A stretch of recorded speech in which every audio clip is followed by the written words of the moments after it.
Lu.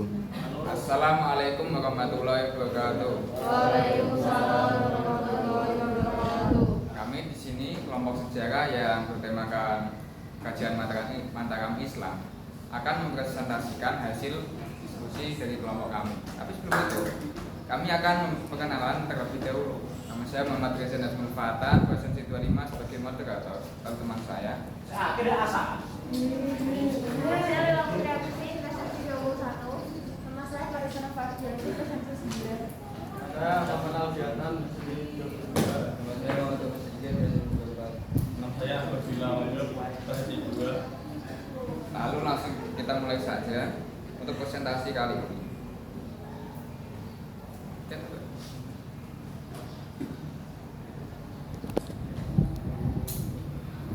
Oke, di sini tidak bisa full screen ya karena tidak tahu kenapa. Dia harus tahu kenapa. Kita zoom aja lah ya. Kelompok kajian kelompok 4. Saya kelihatan. Ada prominent. Itu loh rotasinya. Ya udah diaktifin nggak bisa. Oke. Ya udah bisa. Ya udah gitu aja. Ya udah. Pakai si lain aja. Coba ulang. Diri kan. Ella, perlu diaktifkan diri. Nggak bisa. Itu mati dan kirim linknya.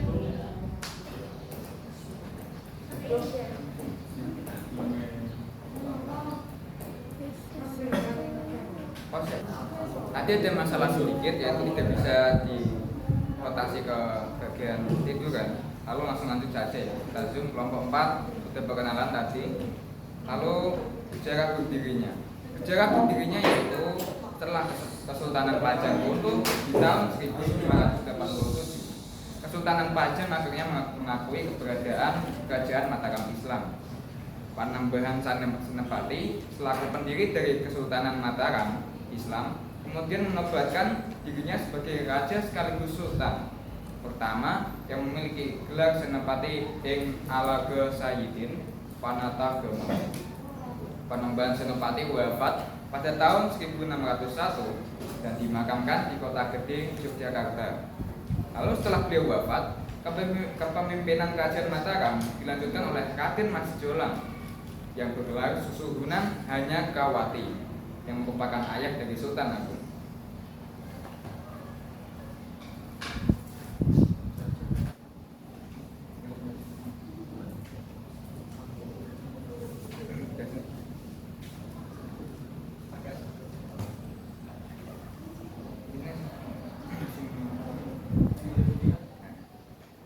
Wilayah kekuasaan.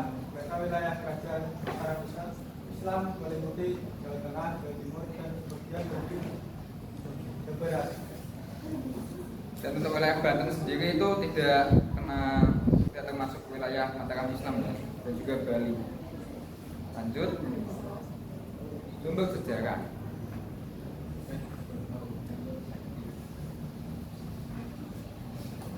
Sumber sejarah yang pertama, Keraton Kesultanan Yogyakarta. Kedua, Masjid Patok Negara Sultani Roso Kuning. Tiga, Kompleks Makam Imogiri. Nomor 4, Masjid Al-Fatih Kepatiran. Nomor 5, Masjid Agung Gede Kauman. 6, Keraton Kasunanan Surakarta. 7, Masjid Pondok Gede. 8, Taman Sari. 9, Segoro Wahana dan Syubrata. 10, Kerajinan Perak.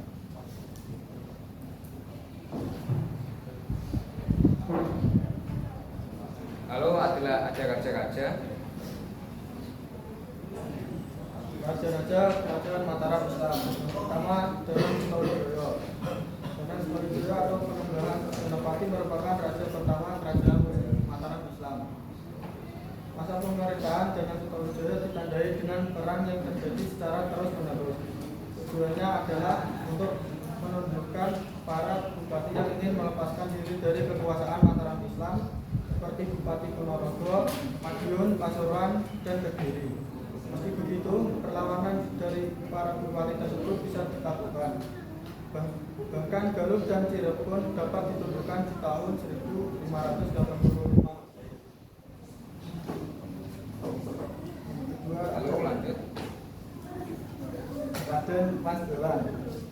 Setelah Dolan Sutowijoyo wafat di tahun 1601, Masehi, pemerintahan kemudian dipegang oleh putranya, yaitu Mas Dolan. Raden Mas Dolan atau Pangeran Sedograpya memiliki gelar Sultan Anyagrawati. Pada masa pemerintahan Raden Mas Dolan, Bupati Jawa Timur banyak yang melepaskan diri dari kerajaan Mataram Islam. Raden Mas Dolan berusaha untuk menundukkan pemberontakan yang terjadi dari Bupati Jawa Timur. Akan tetapi sebelum upayanya tersebut berhasil, Raden Mas Dolan harus wafat dalam pertempuran daerah Krapia. Lalu kajian ketiga.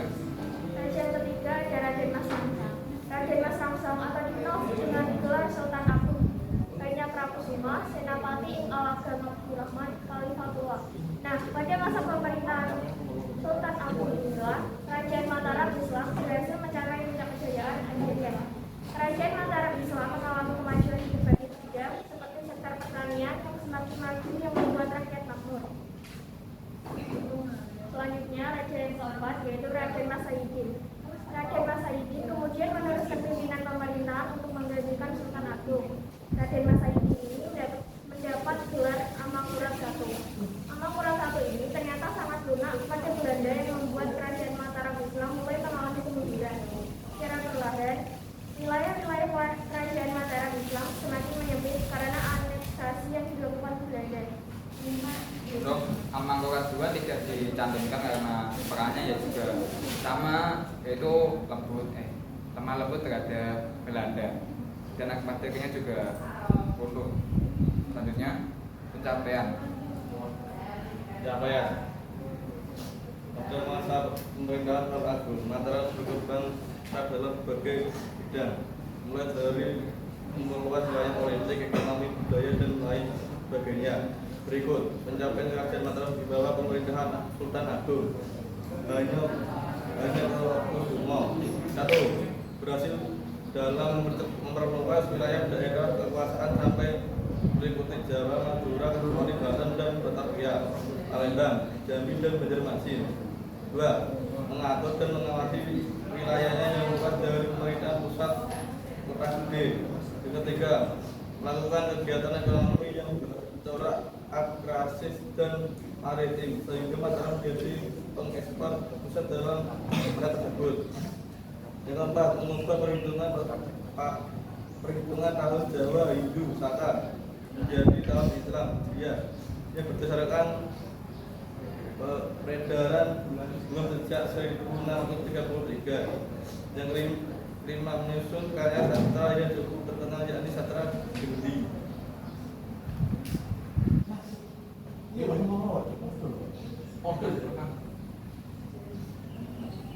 Lalu untuk ketentuan baca oleh Nova. Perubahan yang pertama disebabkan oleh perselisihan antara pewaris tahta. Yang kedua disebabkan oleh menemukan lokal melepaskan diri. Yang ketiga disebabkan oleh campur tangan Belanda.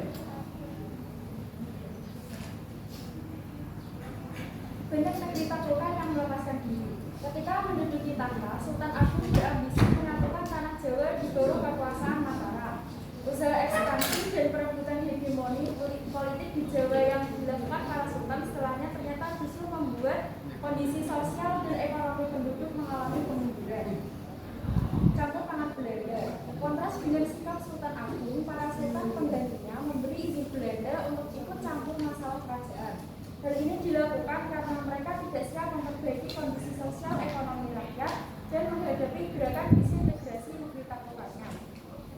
Untuk mengatasi pemberontakan daerah, pewaris Sultan Agung yakni Amangkurat I dan para pengganti setelahnya memilih bekerjasama dengan VOC. Perselisihan antara pewaris tahta. Masuknya pengaruh Belanda menimbulkan perselisihan antara pewaris tahta Mataram. Hal ini semakin dimanfaatkan oleh Belanda untuk melemahkan kerajaan Mataram Islam. Melalui taktik politiknya, Belanda berhasil memecah belah keluarga kerajaan hingga timbul banyak perjuangan. Oke, sekian, terima kasih. Dan kali ini akan dilanjut oleh sesi pertanyaan, yaitu kami membuka 2, nanti akan kita tambah 1 lah kalau ada. Baik, siapa yang bertanya? Dit. Halo, Dit. Berarti banking. Saya. Baik, Kirana.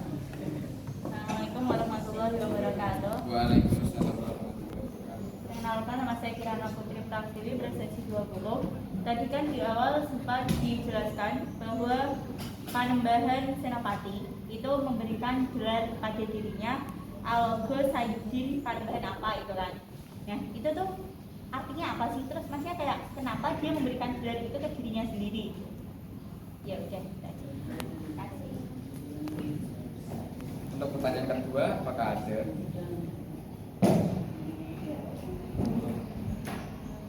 Mas Reyas. Tabib. Adit, tahu sih. Apakah benar-benar tidak ada? Oke, kita tutup ya, langsung saja. Kita diskusi dulu. Baiklah, di sini saya ingin menjawab pertanyaannya Mbak Kirana. Kenapa si Panembahan Senopati menyebut dirinya sebagai apa? Itu yang memiliki gelar Senopati ing Alaga Sayyidin Pranagratama. Untuk artinya sendiri yaitu adalah Senopati ing Alaga Sayyidin Pranagratama itu menunjukkan raja dan yang kuasa, itu raja yang berkuasa atas pemerintahan dan keagamaan. Berarti itu Alaga namanya artinya kayaknya pemerintahan ya. Dan Sayyidin itu Sayyidin Pranagratama itu keagamaan. Itu artinya. Lalu untuk kenapa dia ingin memberi gelarnya itu sendiri, karena dia pengen aja. Saya kan cuma pengen tahu juga artinya apa tuh. Jadi kan Ya, waalaikumsalam warahmatullahi wabarakatuh. Intinya gimana? Bisa simpulkan? Berarti intinya dia memiliki gelar Alaga Sayyidin Pranagratama, yaitu raja yang berkuasa atas pemerintahan dan keagamaan. Sudah puas? Ya, baik. Karena pertanyaannya hanya ada satu, jadi kita langsung tutup saja. Terima kasih jika ada salah kata, kami mohon maaf. Ya sudah, tak kok. Assalamualaikum warahmatullahi wabarakatuh.